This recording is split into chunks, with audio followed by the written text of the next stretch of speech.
So let me actually show you how easy it is to know your status. I just need 2 volunteers, guys. Well, I'll do it. I think let me just go with the 2 ladies. You're closest to me. So there we go. Thank you. And what you want to do is you want to open up the test. Okay. And it's really, it's 3 simple steps, guys. So you're going to remove the buffer pots from the top of the test device. Where is this now? Okay, so the buffer pot is on top Oh, of it's on top of this. Yeah. Okay. Everything is explained to you. It's really easy. So you're going to remove the pots and you place it in the hole in the tray. Oh, I see what you did. Mm-hmm. Okay, hold on. I wanted to say something very suggestive now, but I'm not going to do that. Okay. Okay, so now what you want to do is you actually want to prick your finger. So remove the cap and prick your finger. It's a tiny prick. There we go. Did you prick your finger already? Yeah. That It was painless. Am I doing it correctly? Yeah, just push so down. Just push down. There you go. That's it.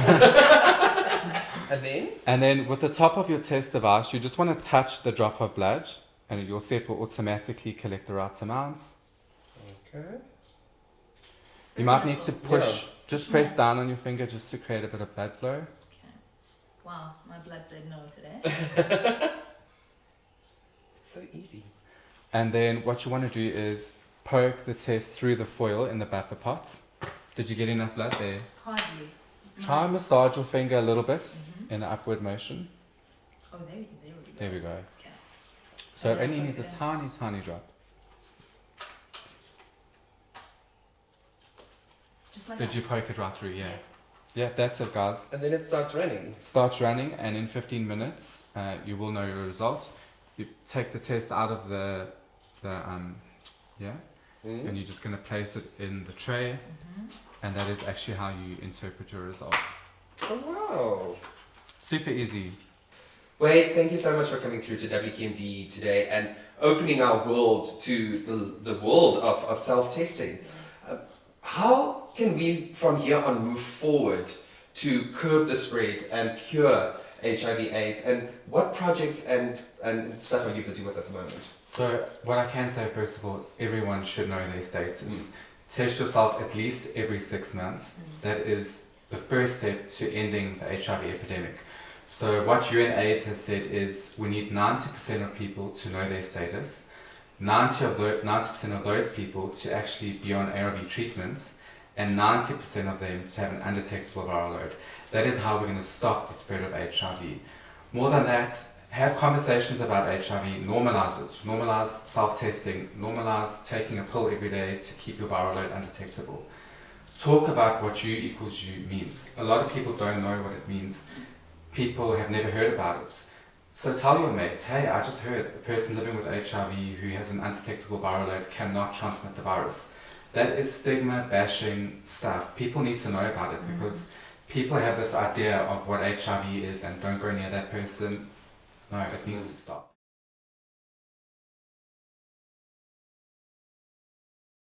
To change the future behavior of society, obviously regarding LGBTQ, you need to change the behavior at school, and you need to educate them at school, and it needs to be part of the curriculum that we're no longer in a society where it's heterosexual relationships is the only way, but there's a variety of relationships that's a reality and legal, and society and children, or especially at secondary and primary school, they need to know that there are different kinds of relationships, and they shouldn't be afraid to talk about it.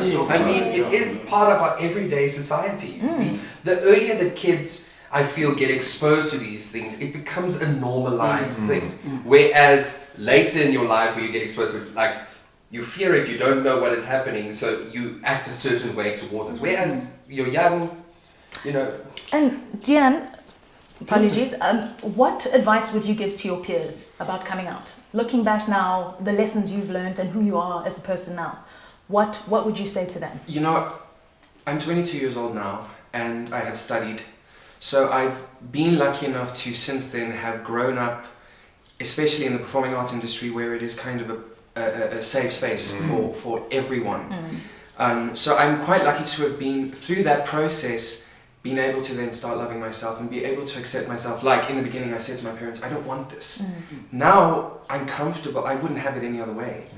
And that bright light at the end of the tunnel is so small when you're young. And so I think my honest advice would be just find that light.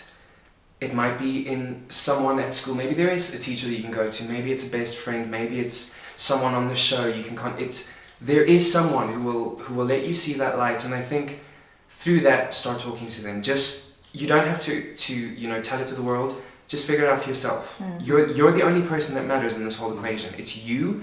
How do you feel about it? Am I okay with it? Yes. Okay. Now what?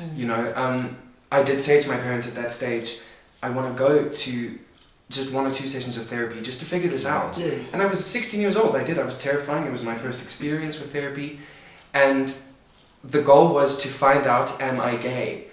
I think after the second one, we were supposed to have like 6 more sessions, and I just said to my mom, cancel it. I'm happy, I'm gay, I'm fine. I got my help, I understand where I'm at.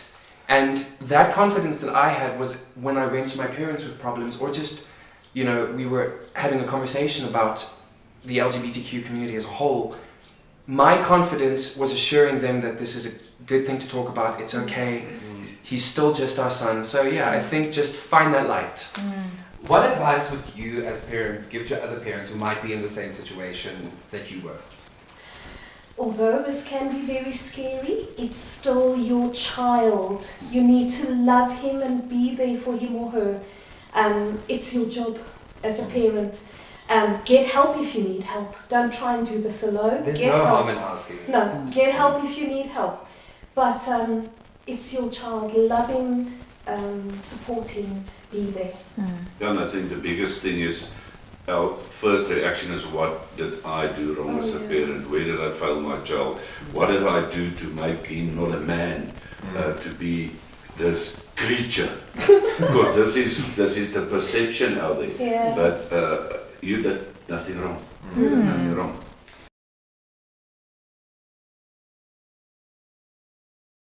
The big thing for me, it comes down to acceptance and loving yourself. Yes. And we need to start within the community to not, bash and hate and discriminate against our own kind. Because if we can't even practice what we preach within our own community, how do we accept society? How do we expect society to accept us? Yes. It's so prevalent within the homosexual community as well to be judgmental towards someone that's a little bit more flamboyant than you, or someone that plays rugby, or so even within the homosexual community, someone might not like a trans lady and he will be judgmental towards her. And we actually as a community need to stand together and unite against the external homophobias that are your whatever group of people there might be, but we need to unite against them and not fight within ourselves or within each other to break the community down into further more. But it comes from education. I mean, Tina, to be very honest with you, for example, like me growing up, I fought with this one chick as I was growing up, and I didn't know why we were fighting as much, and we became such good friends. And it was because she was lesbian, and she hated what she saw in me, and I hated what I saw in her, because we almost had what the other one needed. Yes, to be, society-wise, I was a little more flamboyant, and she was a little more butch, and I was just like, okay, I would have actually been really good had I had that quality, and she saw the same in me, and then it shifted, and somehow there was an attraction that led to be like us being great friends, but I also do think that was a phobia, because I was like, we would fight, I hate people, we didn't even know each other, but that was the beginning. So it really is the education and the acceptance. And honestly, access to information. It's in the smallest of things. And we do not have... Oh, sorry. No. We do not have enough representation on South African television. I'm not talking about the satellite dish television. I won't name names. But I'm talking about actual national television where millions of people are tuning in for free. Yes. We need to have more representation. Being flamboyant doesn't mean that you're gay. Yes. I have a feminine performative friend who is straight. takes care of himself. Yeah. That doesn't mean, what does gay look like? Who said that gay looks like this? We've got a friend who does drag, but he's straight. Right. Yeah. I Oh, It's wow. not just bound to the, See, I to didn't the know homosexual that. community. Those are Yeah. the things. That's But what now, I'm seeing. a question in terms of confusion that the community would ask as well as the outside, like, so does that make him a part of our community because he's a drag queen artist but not gay? Listen, whoever wants to be part of the community can be part of the community. Do you know what I mean? No, like I agree with Tina. Like there's no set structure for who can be part of the community and who cannot. Yes. Life is all about finding and exploring and experiencing and coming to terms with who you are. Yeah. And if you want to be part of the community and you're straight, yes, become an ally. Yeah, of course. Like there's space for everybody. It's I not think it's up the to- evolving then. Sorry to break your word like that, you know. Yeah. I think that we are ever evolving, and it's important for us to also stick with it as well, you know, with the times and understand that things are going to be shifting all the time. So there really is no space for homophobia because seriously, what are you still holding on to right now? Things have evolved drastically.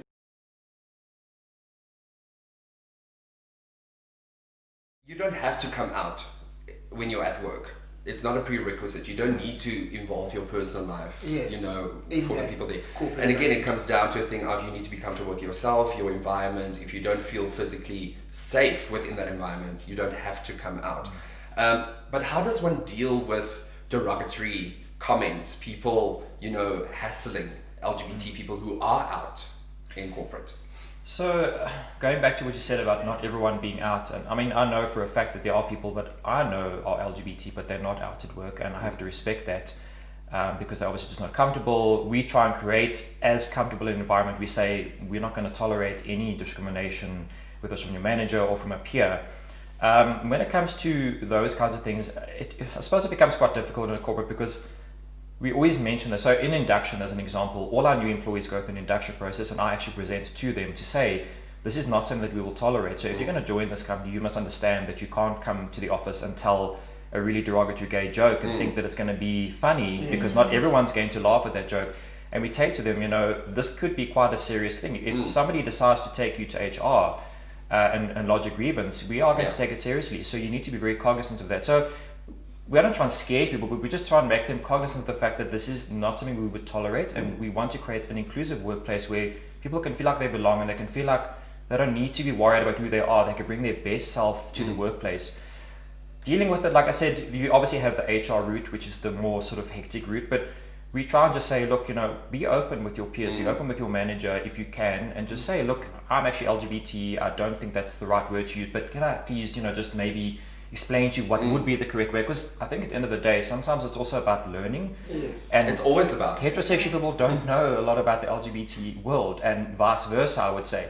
So you've got to be conscious of that as well, and maybe just pull them aside and just say, listen, you said this other day, it might have been a bit funny for you, but actually this is the incorrect thing to say. You should rather say this, and you know, but funny joke, whatever, just be a little bit more mindful of that in the future. Trying to ask you, so for us, for example, well, Jaco, but we're not in the corporate industry, you know, so our paths are very different. We have a platform where we get to express ourselves. I'm an entrepreneur. I walk into a corporate environment with saying, I am the brand. So whether you accept it or not, like, this is who I am. So I come with such conviction and confidence, you know, and obviously I don't have to almost adhere to anything in terms of the corporate environment and who I get to deal with. What is that scenario like and that environment like for a corporate when you are actually a part of the community and you're walking into the building? What is that experience like? You mean for a company that doesn't embrace LGBT or that Yes, does? but in general now, you know, so you're heading into the corporate building, for example, so there you are, you start in the corporate industry right now, you know your sexuality. What is it? What is the big fear? Is it the fact that I'm not going to be promoted? Is it the fact that I'm going to be looked away? Where are we at in terms Pretty of... much, yeah. I think a lot of we did a survey in some of our markets, and basically the majority of people said that. They said, we coming as a professional, we have been trained in XYZ, we can bring this skill to this particular company. Why should my sexuality involve, you know, or be in any kind of way involved here? And I think unfortunately a lot of people look at it that way. They say, I'm going to join this company and I know that I can bring this, but the only way for me to succeed is to not be myself, because I'm not going to get promoted if I tell them that I'm a lesbian, or if I tell them that actually I have a partner at home and he happens to be the same sex, that is a huge fear, unfortunately. And people from university will say that they often look for companies that do support LGBT rights, because they feel like, I don't want to go and work for a company that I have to feel like I can't be myself and still bring my professionalism and that kind of thing. So that's a huge fear, and I think that is what motivates a lot of younger people to try and work for those particular companies that are seen to be focused on LGBT. If they are not, like you said, they walk in and they think, okay, I've got to be this person at work and I've got to be that person at home, and you've got to be, they always say, if you are going to be somebody who tells lies, maybe not necessarily lies in this case, but you are putting on a face, you have to have a very good memory. And how difficult must it be for someone who goes into a company and every day you go and you've got to remember, what did I say to Susan? What did I say to John? Because if you change your story, they're going to go, but you said that last week. That is extremely difficult. And I think that's the fear that people have. They go, how am I going to tell the story this week about what I did on the weekend without telling them that actually I have a same-sex partner? How do I tell them about the holiday that I went on without revealing potentially my personal life? And I think that's a huge barrier for people when they do walk into. I can only imagine it being a challenge, because obviously as colleagues you want to communicate, you want to chat. How was your weekend? What happened? Exactly. Oh, I went hiking, you know?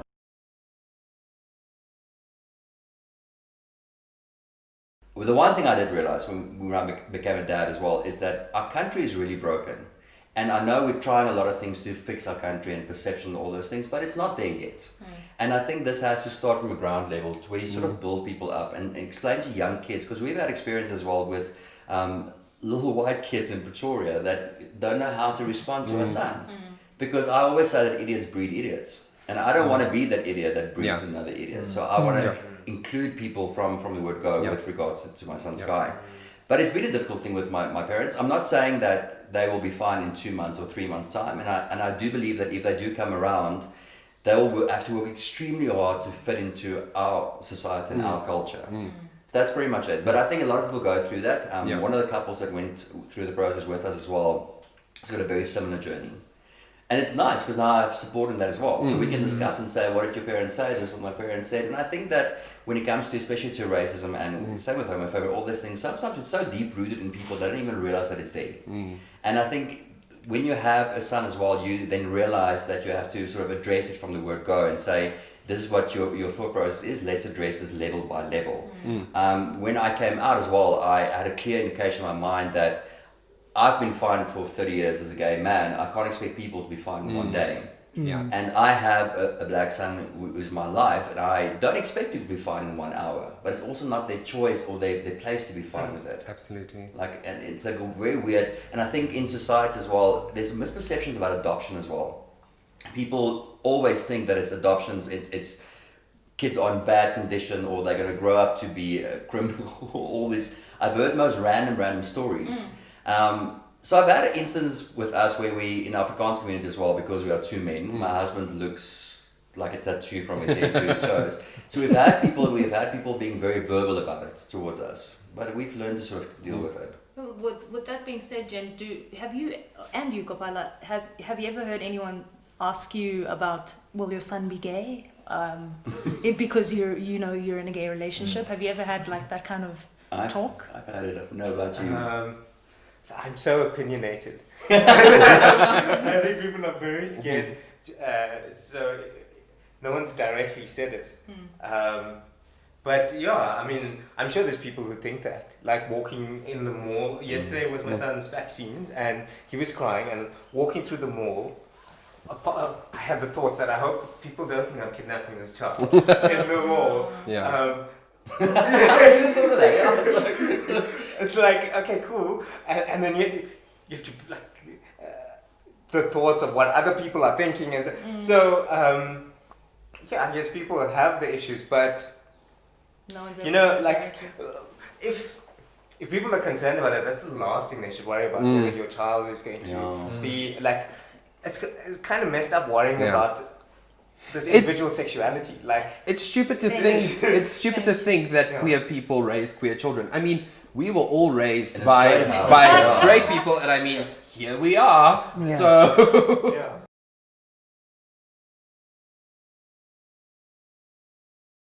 Another thing that I also just want to bring up as well with regards to mental health and LGBT, especially with regards to medical practices. A lot of times LGBT people fear to go there because they don't think there's someone that will be able to assist them with their line of background, where they come from and the issues that they suffer. So a very interesting thing that I also discovered is called the Yellow Dot Doctor, which is a website where practices can upload their practice, where they specifically cater to the needs of LGBT people, where the doctors or the physician or whoever is on standby in that practice have gone through extensive training to be knowledgeable about the issues that LGBT people face.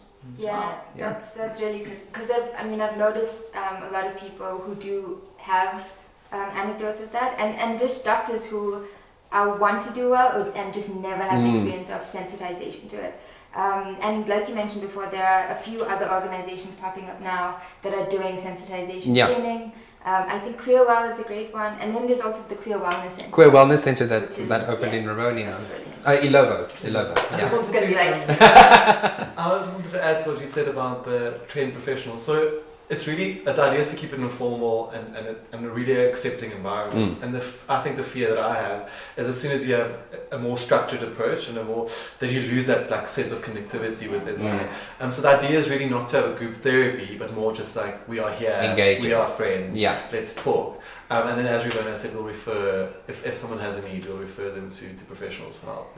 I have another question. So I find, just having read up, the trans community faces a lot of discrimination, and in your particular hubs, do you have trans people in the support groups? Do you have trans counselors who understand their specific needs? Yes, and their experiences. How do you navigate that? I'm trying to do it back. I now I don't want to say anything problematic, so I'm check myself. So again, we don't have trained counselors, because counselors are very, James is specifically a suicide line counselor, and we're just facilitators in the support group. But we have people who are gender non-conforming, trans, the range of LGBTQ. And what we do there is try and encourage enough of a safe space where you can share that experience, because to be honest, all of us, I think we all know, all of us in the community don't know enough about each other. And that stratifies us even more, and creates kind of there's some bias within the LGBTQ community as well. And I think we shy away from talking about it because we want to show such a strong force as a community, but there's difficulties with being, with representing yourself in a certain way and being trans, that maybe a more privileged gay person might not feel comfortable with. And in the group, we talk about the challenges that we face within the community as well. But I think it's important to have the conversation about the challenges, because it is about solving the problem from the inside and not just having a candy-coated little version of events to say, because at the end of the day, the program is for mental health, so everything needs to be an internal job, so if you don't know something about a transvestite, for example, trans person, sorry, I'm not sure the proper terminology, please correct me, you see what I'm saying? So it's it's so important to deal with it and to cure the problem from the inside, and to have this platform like WQMD as well, and like your hub, that we can actually start speaking about this as well, so that it lightens the load and the mental health that comes from that as well, because we're educating ourselves, and I'm informing the next person. I'm letting you know, okay, so I'm a gay person and this is how I see myself. Oh, I'm lesbian. Okay, I'm bisexual. Oh, okay. And so what about, so to create that.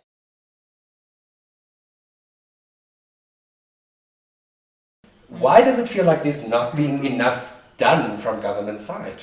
Because there isn't enough being done from government side. It's one thing to have an intervention. It's one thing to have a strategy. It's one thing to have a policy. It's another thing to implement it on the ground. And with implementation means budget, it means resources, it means staff capacity. And oftentimes government is so bloated that people in those offices are doing nothing. So I'll give you an example. I sit with women, youth, and persons with disabilities. Their mandate is supposed to be representing gender, women, members of the LGBT community, young people, and people with disabilities of all types of people.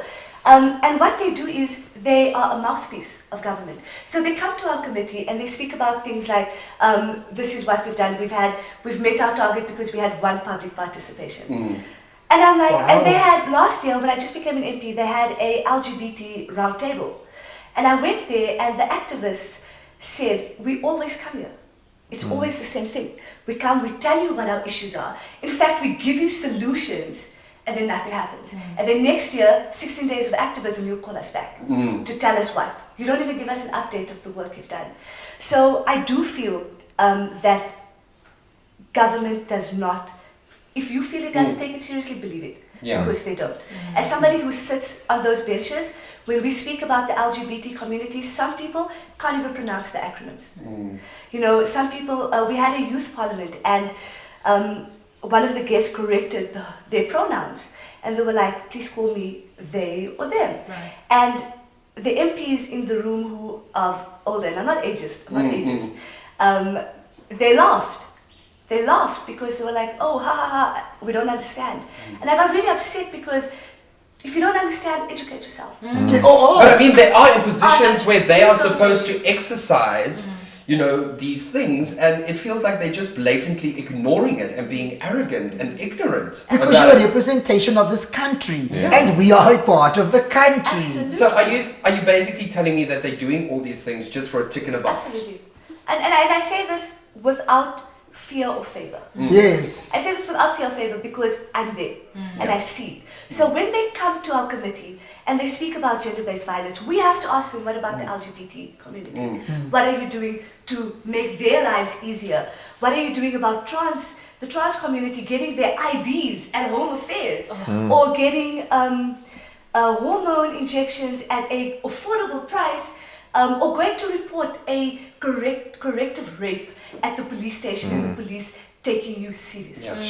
This is government's responsibility. But can I also say, just on that matter of transgender, there's only one facility in South Africa that does transgender reassignment surgery, and that is Grooteskier Hospital in Cape Town. But the waiting list is 27 years. Yes, that's right.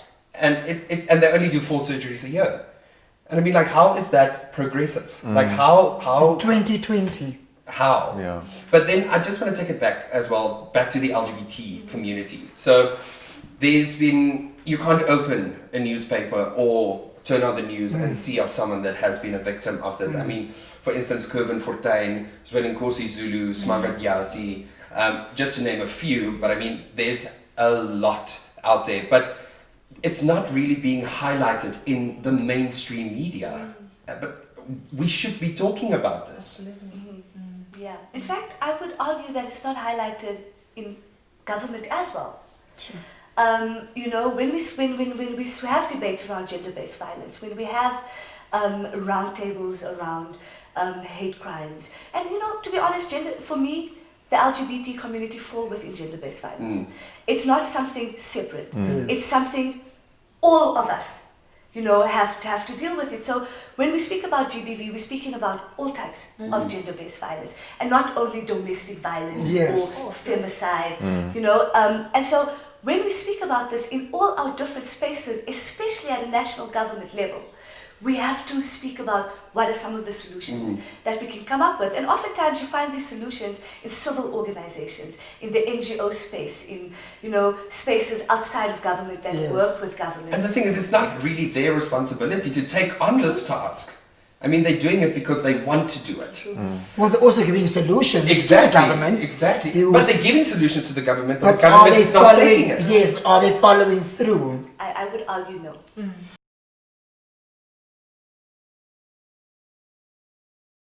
I want to ask now as well, in terms of, so that is you from an individual perspective. Yes. But remember that right now we have an entire country who focuses on television. Yes. And I mean, majority of our people are being fed through what is being broadcasted on local television.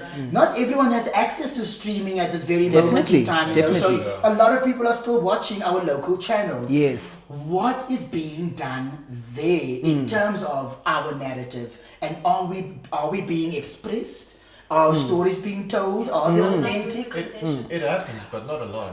I mean, like. If you take for instance Simnalan, who had the first transgender character on there. Yeah. A few K8 series who had their first interracial couple, and we had our first marriage on a local soap. Yeah. These are unfortunately all very Afrikaans-driven soaps, which is still, a bit frowned upon. Yes. But I'm glad that there is, people taking risks and people putting representation out there for people, especially in closed-minded conservative communities. Yeah. But we need to do more. Yeah, no, definitely we do. I mean, if you look, Generations also had a couple of they had a transgender character, which wasn't really, it had its own issues that people felt like it wasn't well represented. We had a gay storyline back in the days, like 2009, 10, somewhere around that timeline, which was really quite an impressive because it was earlier on. There was still a bit of a taboo back then. We had a show on SABC1 called After 9, which was, shows that were touching base. We had Intersections, which was a show on SABC1, which also touched base on queer men in the closet and all of that. And I think it was gradually kind of coming into the scene, where it's been introduced to people as an ideology. But I think what we need to be focusing on right now is the fact that we want to be the center of the story. I think for the longest time, for the longest time, we're always the gay cousin or the gay friend or the gay brother. We need to have a whole story that actually informs people about who we are, our lifestyles, where we're going, what we do, what are the issues that we face in our everyday lives, and where are we going, because we have dreams. But you see, that's also the problem, with media is they sugarcoat it. They don't, it's not authentic, it's not relatable, it's not truthful. I read it from the outsider's point of view and I'm like, oh, I'm not gay. If that's the narrative, then I'm definitely not queer at all.